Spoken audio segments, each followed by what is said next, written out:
Je suis venu sur le rucher de Mongeon pour travailler, je vais essayer de récolter un peu.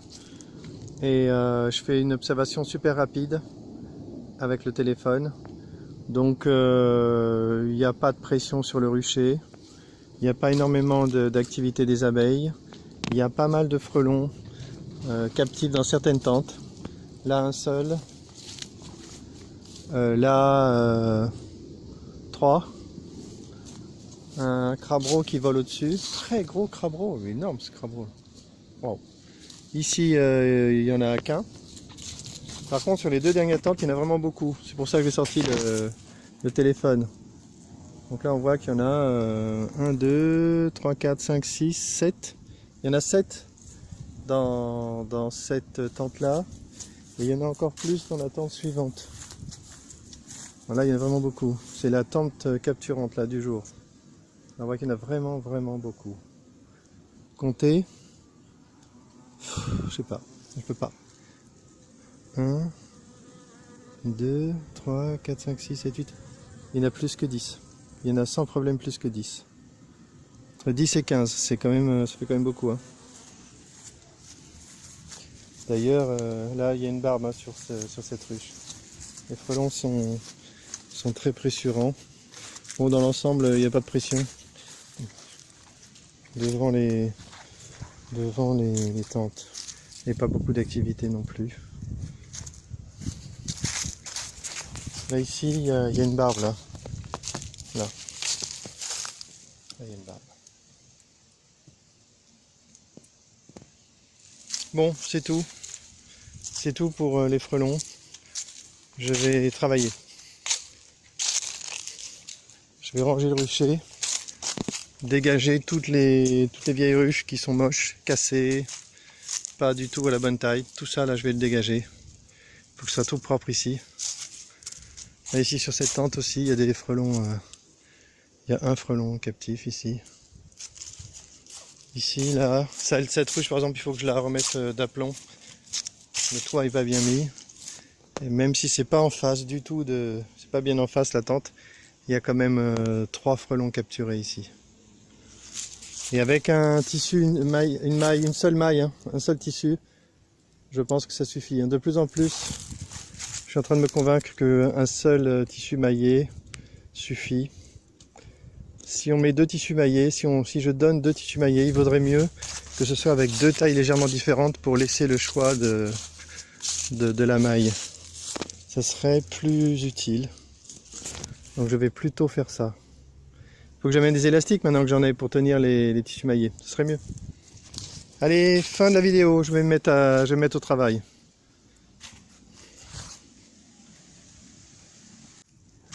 Bon, finalement, je vais filmer ce que je fais. C'est intéressant parce que c'est pas comme d'habitude. Donc là, j'ai ramené la remorque. C'est un peu risqué de la laisser là. Je suis pas sûr que les propriétaires vont être d'accord. Donc il faut que je leur demande.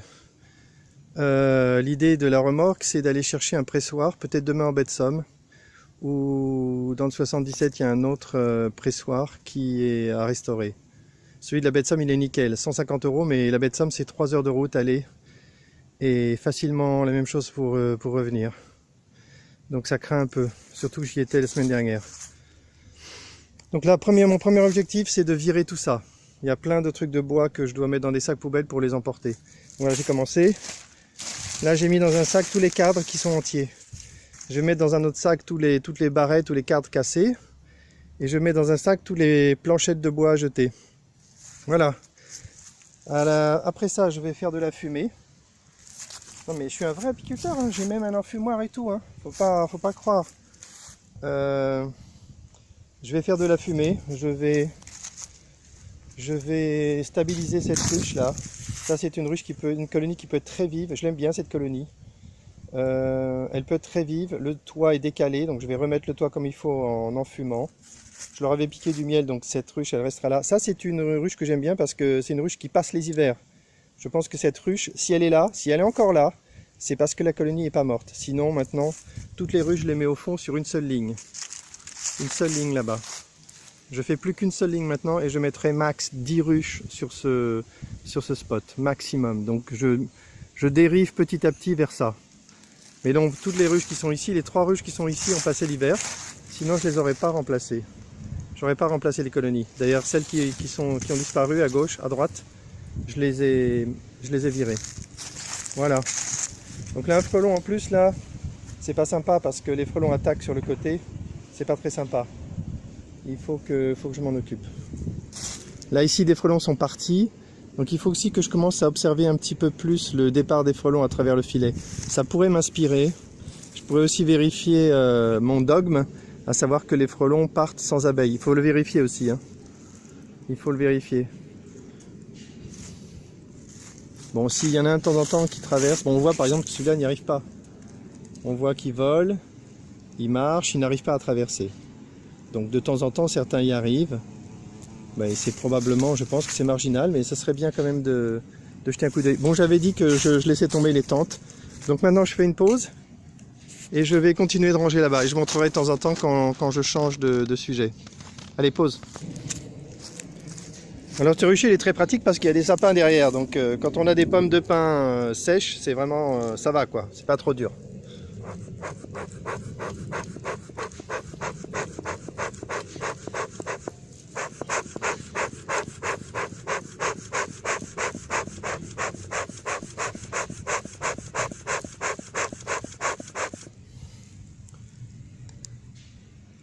Allez, pause.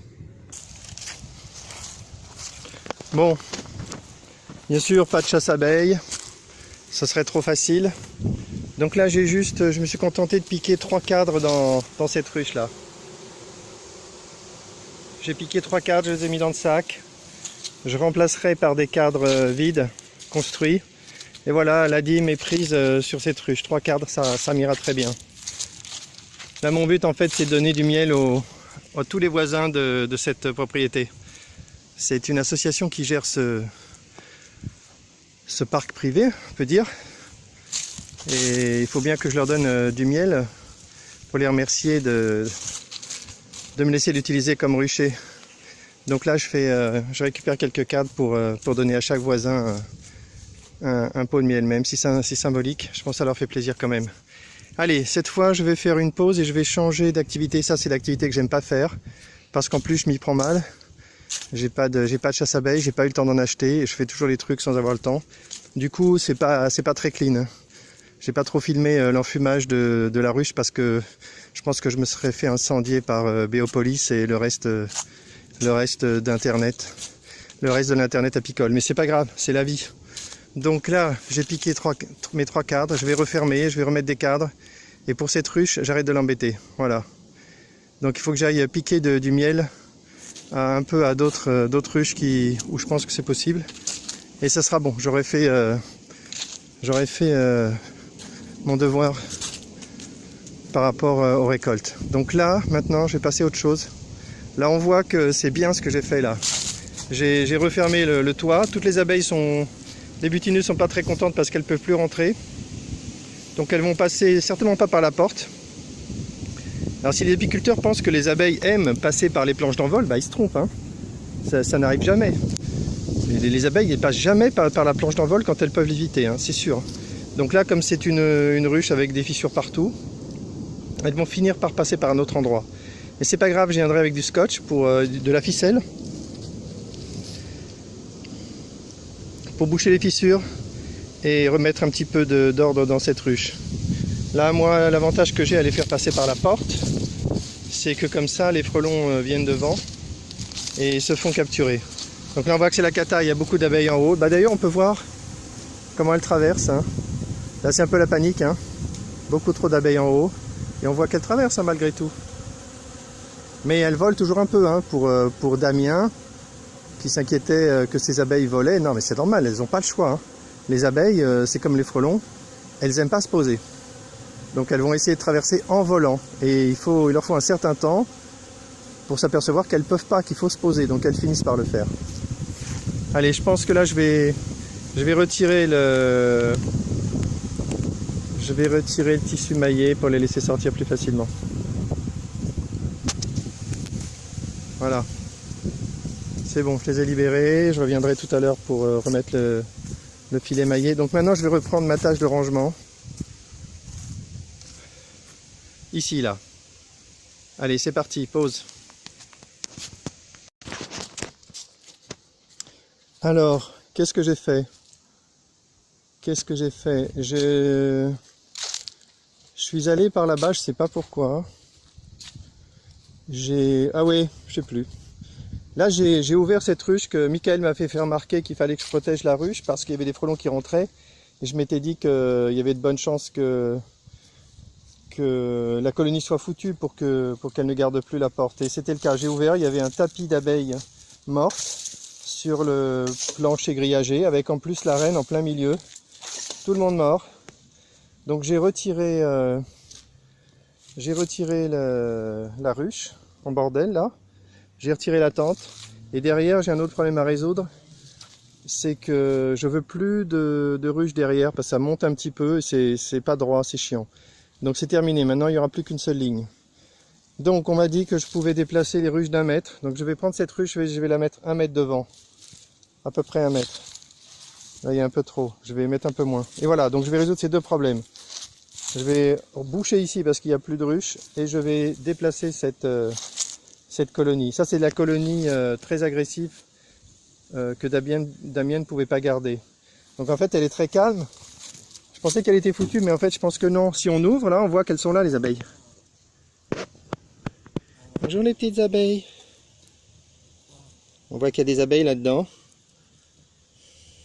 Après, j'ouvre pour voir combien il y en a. Je suis pas sûr que ce soit foutu. J'ai envie d'ouvrir pour voir. Ah, je fais trop de bruit. J'ai pas fait exprès. Bon, il me faut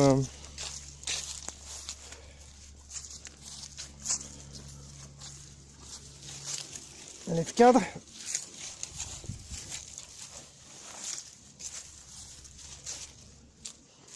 J'ai envie de jeter un coup d'œil. J'ai un doute parce que là, pour le coup, je vois très peu d'abeilles à la porte. Donc je me demande si c'est pas foutu pour cette colonie aussi. C'est la peine que je m'embête à la déplacer si elle est foutue. Là, je vois vraiment rien là. Ça commence mal. Il y a des abeilles. Il y a des abeilles de ce côté-là. Il y a des abeilles partout. Il y a des abeilles partout. Donc je vais arrêter de faire le con. Je vais refermer. C'est peut-être tout simplement une colonie qui est tranquille. Donc qui n'a pas besoin de sortir. Donc je vais juste... je vais refermer. Voilà. Cette colonie est toujours vivante. C'est une petite colonie. Je vais quand même mettre les gants pour la déplacer, pour la mettre devant. Et voilà, ce sera la prochaine action. Je vais ranger tout ça. Et du coup, la tente qui était là, je l'ai prise et je l'ai mise sur la dernière ruche au fond, là, sur laquelle j'ai récolté. En fait, il y a un bénéfice énorme. Voilà, voilà le raisonnement. La ruche à gauche a une barbe et elle se sent très, très agressée. Si je veux la défendre,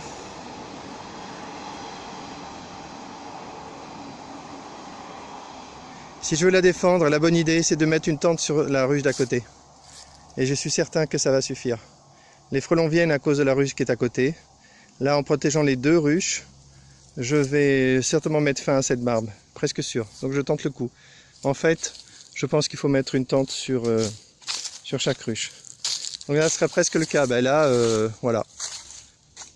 Il ne restera plus que 2 ruches derrière qui n'ont pas de tente. Je vérifierai s'il y a encore des abeilles. Et j'en mettrai partout. Et là, je pense que ça va faire une différence. Donc voilà, pour les petites actions. Donc maintenant, si je suis bien concentré, je reviens par là-bas et aïe. Et je vais continuer d'enlever toutes les planchettes de bois là. Parce que ça fait vraiment trop bordel. Pause et j'essaie d'avancer sur ça. Sinon c'est pas mal, ça avance bien. Là les abeilles n'encaissent pas. Là les abeilles, les butineuses qui reviennent, elles n'encaissent pas de plus avoir leur porte d'entrée. Il va leur falloir un petit moment avant de comprendre que c'est moi qui décide maintenant. C'est moi le chef. Donc maintenant, on rentre par la porte, par la planche d'envol. Allez, pause. Les abeilles ont toujours pas compris par où il faut passer, c'est fou, hein. Ouais, où elles sont? Elles sont toutes dehors, elles se font choper par les frelons facilement. Oh là là, encore un frelon qui chope. Oh là là. Là, les frelons, ils attrapent facile, hein. Putain, les abeilles. Fait chier, quoi. Ah oui, peut-être il faudrait que je rouvre pour les laisser rentrer. Ouais. Ah là là. Je vais me rhabiller un peu mieux, je vais rouvrir parce que là il y a trop de captures. Donc là j'ai réussi à ranger toutes les petites planchettes là. Terminé, c'est dans 2 gros sacs. Un des gros sacs est dans la voiture, le gros sac je le laisse ici pour l'instant. Et comme ça j'ai bien avancé sur ça. Là il y a la remorque que j'ai complètement vidée. Donc elle est prête pour partir demain si je me décide d'aller chercher le pressoir. Là c'est super bien. Voilà le résultat. Il faut vraiment que tout ça là se dégage derrière. C'est trop moche. Il faut au moins que je les mette contre l'abri de jardin. C'est le minimum. Ça me plaît pas d'avoir laissé ça. Bon allez, je m'occupe des abeilles. Je vais essayer de rouvrir le toit pour les laisser rentrer. Allez, c'est parti, pause.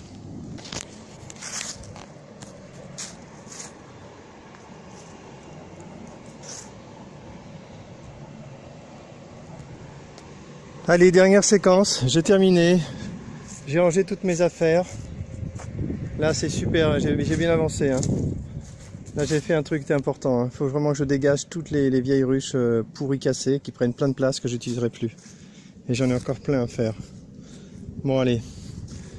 Là, quand on voit le rucher comme ça, qui est plutôt protégé, plutôt tranquille, on se dit, bon, bah ok, il n'y a pas de frelons, c'est pour ça que ça va, quoi. Mais dès qu'on baisse la garde, on voit la catastrophe. Là, cette ruche, elle est complètement exposée, parce que les abeilles ne peuvent pas rentrer par le toit comme d'habitude. Donc toutes les butineuses reviennent en haut, et il y a beaucoup d'abeilles qui sont autour de la ruche, et les frelons viennent, ils capturent sans arrêt, là. Voilà, encore un frelon. Voilà, je l'ai tapé. Encore un frelon qui vient. Les frelons ils viennent, ils t'attrapent. Là, un frelon il vient, il attrape, il part. Donc c'est la cata. Là, on voit que ce rucher serait sous une pression énorme s'il n'y avait pas les tentes. Là, un frelon qui tourne, là, il va attraper, c'est sûr. Hein. C'est facile d'attraper pour eux là. Les abeilles tournent en rond. 3 frelons. Hein. Il y a 3 frelons qui sont sur la ruche. Hein. Je peux rien faire. 4 frelons. Je peux rien faire. Il y a 5 frelons autour de la ruche. Je peux strictement rien faire. Donc voilà la différence. Hein. 5 frelons ici, et ici, bah, à 3 mètres, il n'y a que dalle, quoi. Les abeilles sortent un peu. Là, c'est une cata. Je me demande si je devrais pas mettre une couverture là-dessus. Là. Je vais chercher une couverture. Je vais chercher une couverture et je vais la mettre sur la ruche. Allez, fin de cette vidéo complète. Je rentre chez moi. Et je vais réfléchir pour voir si demain, je vais chercher le pressoir. Fin de la vidéo.